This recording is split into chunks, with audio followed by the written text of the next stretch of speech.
사람이 정면 충돌한 적도 있다고 합니다.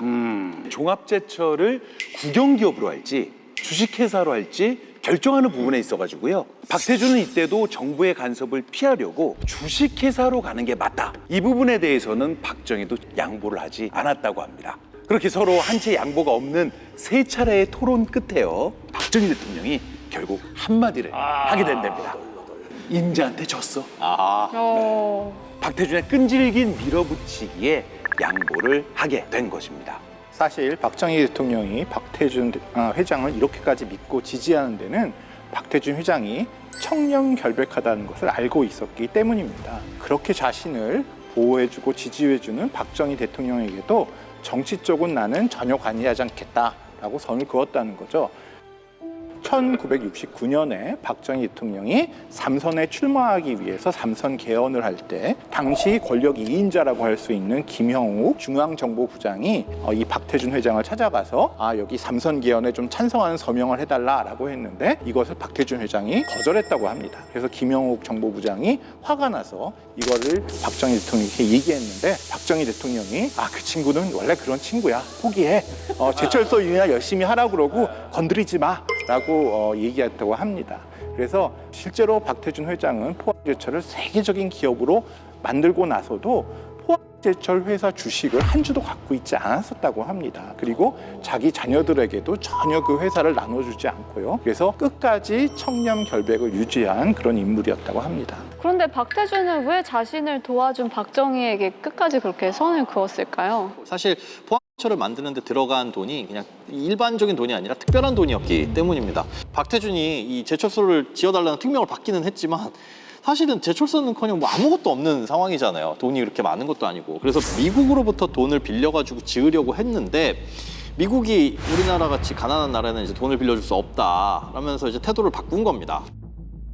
사실에 그 당시에 우리나라 1인당 GDP가 $100 수준이었어요. 지금의 300분의 1 수준이었대요. 정말 그냥 못 사는 나라였던 거죠. 미국 입장에서 봤을 때 빌려준 돈으로 제철소 짓겠다고 하니 떼일 게 뻔한 돈이니까 당연히 안 빌려주려고 한 거죠. 그렇게 낙심한 박태준에게 이제 불현듯 머릿속에서 뭔가 하나가 탁 하고 떠오릅니다. 여기 보시면 철 옆에 피 맺힌 돈이라고도 부르는 건데 대일 청구권 자금입니다.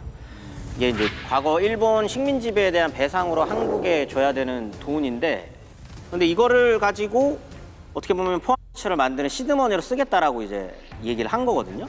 근데 이 돈 헐값에 받아가지고 우리가 사과받았다고 할 수 있어? 당시 나왔었던 말이 조상의 돈을 쓸 바에 차라리 철강을 수입해서 쓰는 게 낫겠다. 이런 말이 있을 정도로 반대가 굉장히 거셌었던 겁니다.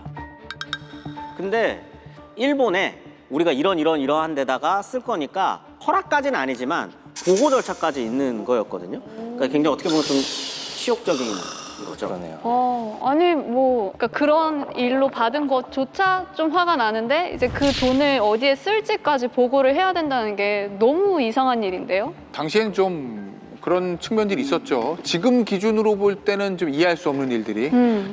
어쨌든 박태준 회장 입장에서 돈을 받았잖아요.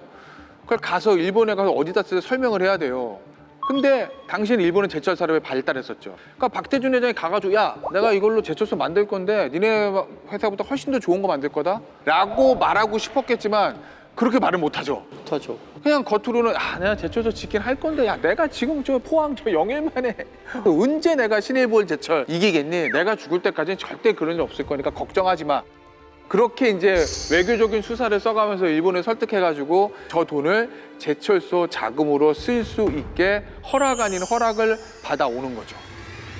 근데 여담인데 이거는 당시에 이제 일본 고위 간부들을 설득하는데 망고를 썼다는 거예요. 망고. 과일? 과일 망고. 지금의 망고 흔하지만 저 당시에는 아시아의 최고 선진국인 일본도 망고가 흔하지 않았대요. 그렇죠. 저 당시에는. 박태준 회장도 제가 망고를 몇 번이나 먹어봤는지 모르겠는데 본인이 그걸 구해가지고 일본 저 간부들한테 준 거예요. 야, 그러면 그 사람들이 야, 박태준이 이 귀한 거를 우리를 위해서 이렇게 동남아에서 가져왔구나라고 굉장히 좋은 감정을 가지게 되고 그래서 이게 일본 사람들 설득하게 되는 좀 하나의 도구로 좀 쓰였다고 하죠, 망고가.